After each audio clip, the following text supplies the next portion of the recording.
Futbol tarixida juda ko'p futbolchilar oltin to'pga haqli bo'lishgan, ammo bu sovringa ega chiqishmagan. Ba'zi bir sabablar bo'lmaganida biz bu daholarni hozirda oltin to'p sohiblari deb eslagan bo'lardik. Assalomu alaykum. iFootball YouTube kanalida yana Ricochet dasturi. Bugun biz oltin to'pni yuta olmagan top 10 ta futbolchi haqida gaplashamiz. Ba'zi futbolchilar butun faoliyati davomida bitta oltin to'pga haqliroq bo'lishgan, ba'zilari esa aynan qaysidir pik mavsumida oltin to'p olishga juda ham yaqin kelishgan. Ro'yxatimizning 10-o'rnini Rafinha egalladi. Rafinha oltin to'p yutishi taxmin qilinayotgan bo'lsa-da, undan bir pog'ona tepadagi futbolchilar nomi ham bot-bot takrorlangan edi. Bu Usmon Dembele va Lamine Yamal. PSJning barqaror mavsumi sababli mukofot Usmon Dembelega nasib qildi. Rafinha esa fantastik mavsumi bilan barchaning yodida qoldi. O'tgan mavsumda Barselona safida 57 o'yinda 34 ta gol urdi va 23 ta assist qayd etdi.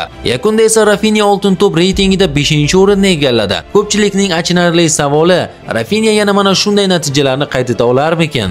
9-o'rindagi futbolchi bu afsonaviy darvozabon Gianluigi Buffon. Agarda Buffon oltin to'p yutganida futbol tarixida oltin to'pni yutgan ikkinchi darvozabonga aylanishi mumkin edi. Lev Yashindan keyingisi. Gianluigi Buffon 2006-yilda oltin to'p himoyachi Fabio Cannavaroga topshirildi. Sababi Italiya terma jamoasi Germaniyada o'tgan mundialda chempion bo'ladi. Va ko'pchilik o'sha yilgi sovrinni asl sohibi Zinedine Zidane deb hisoblaydi. Ammo Zidane bilan finalda nimalar sodir bo'lganligini yaxshi bilasiz. Keyingi navbatdagi da'vogar Gianluigi Buffon edi. Ammo Juventus A Seriyadan chetlashtirilgandan so'ng bu sovringa munosiblar qatoridan Buffon nomi o'chirildi. Manzilini Real Madrid tomonidan o'zgartirgan Fabio Cannavaro esa oltin to'pning egasiga aylanadi. 8-o'rindagi futbolchi bu David Beckham. David Beckham deganda futbolni yana bir pog'ona go'zallashtirib bergan futbolchi yodimga kelaveradi. David Beckham Angliya terma jamoasining eng mashhur futbolchilaridan biri. Uning qaysidir bir mavsumi uchun emas, balki butun faoliyatini nazarga oladigan bo'lsak, bitta oltin to'pga loyiq ishlarni amalga oshirgan. Agarda uning 1995-1999-yillardagi ko'rsatgan o'yinini hisobga oladigan bo'lsak, ko'pchilik hatto ikkita oltin to'pga loyiq deb qaraydi. Ammo u davrlarda Jorge Weah, Ronaldo Nazario, Rivaldo va Zinedine Zidane kabi futbolchilar taxtni hech kimga bermay kelishgan. 7-o'rinda esa 10-raqamlilar ichida afsonaviy futbolchiga aylangan va sadoqat timsoli bo'lgan Francesco Totti. Francesco Totti 2006-yilda jahon chempioni bo'lgan italiyalik afsona, ammo u ham Buffon singari omadsizroq. Chempionlar ligasi ham unga nasib qilmagan va shuningdek oltin to'p ham. Futbol muxlislariga esa buning umuman ahamiyati yo'q. Uni sadoqatning haqiqiy timsoli deb hisoblashadi. U Romaning hali hanuz eng yaxshi futbolchisi. U 2007-yilda hujumchi bo'lmay turib oltin butsani qo'lga kiritgani bilan hammani lol qoldirgan. 6-o'rindagi futbolchi albatta bizning fikrimizga qo'shilmaydi. Zlatan Ibrahimovic. U o'zini bu ro'yxatda birinchi o'rin, balki bu ro'yxatdan tashqari ham hisoblashi mumkin. Zlatan Ibrahimovic faoliyati davomida hech qachon hatto oltin to'pning uchligiga ham kirmagan.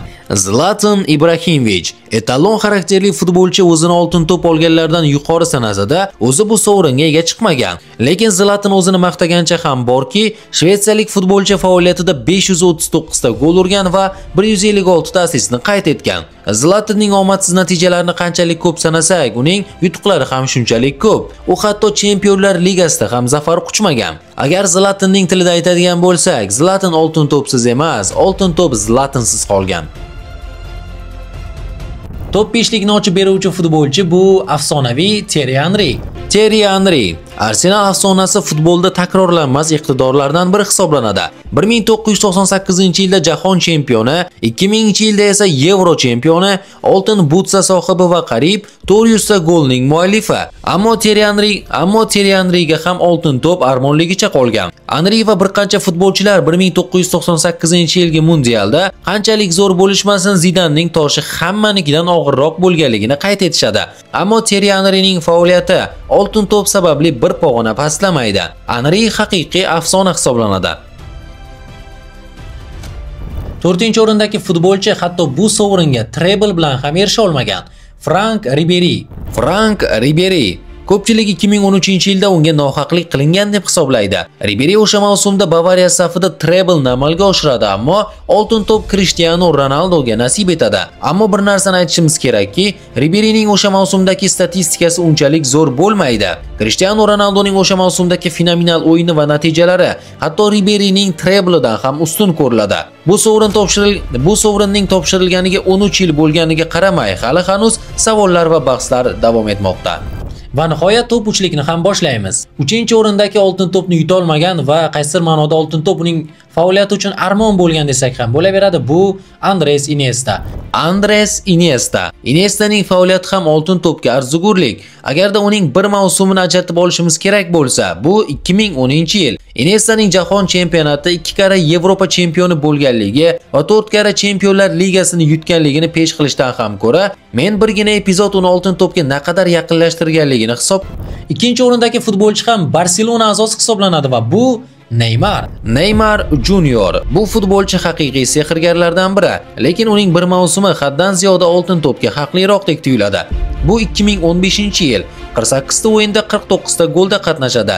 Jamoasi bilan Yevropa Chempionlar Ligasini yutadi va aniqrog'i treble ham amalga oshiradi. Oltin to'p marosimida Neymar ko'z yoshlarini kulgularida akslantiradi. Oltin to'p esa argentinalik yulduz Lionel Messiga nasib etadi. Neymar ham Iniesta singari Messining prime davrining qurboniga aylanadi. Birinchi o'rindagi futbolchini katta ehtimol bilan siz ham topgan bo'lishingiz kerak va bu futbolchini biror bir futbolchi uning oltin to'pini tortib olgan deya olmaymiz. Uning oltin to'pi bekor qilingan. Robert Lewandowski 2021-2022-yilda 2 marotaba ketma-ket oltin butsaga ega chiqadi. 2020-yilga oltin to'p shubhasiz uniki ekanligi tan olinadi. Ammo o'sha mavsumda COVID-19 koronavirusi tufayli Frans futbol bu sovrinni bekor qiladi. U o'sha mavsumda 46 ta o'yinda 55 ta gol kiritadi va 10 ta assistni qayd etadi. Bunaqa natija ha deganda takrorlanavermaydi. Robert Lewandowski esa oltin to'pdan benasib qoladi. Ba'zida o'ylab qolaman, Robertga kimdir emas va yoki kimlardir emas, futbol adolatsizlik qilgandek. Vinicius Junior. Bu futbolchini qaysi raqam bilan baholaganimizda baribir muxlislar xafa bo'lishardi. Real bilan fenomenal mavsum o'tkazgan Vinicius yakunda Rodriga oltin to'pda yutqazadi. O'sha kundan boshlab Frans futbolni adolatsiz sovrin deb ataydiganlarning soni ko'paydi.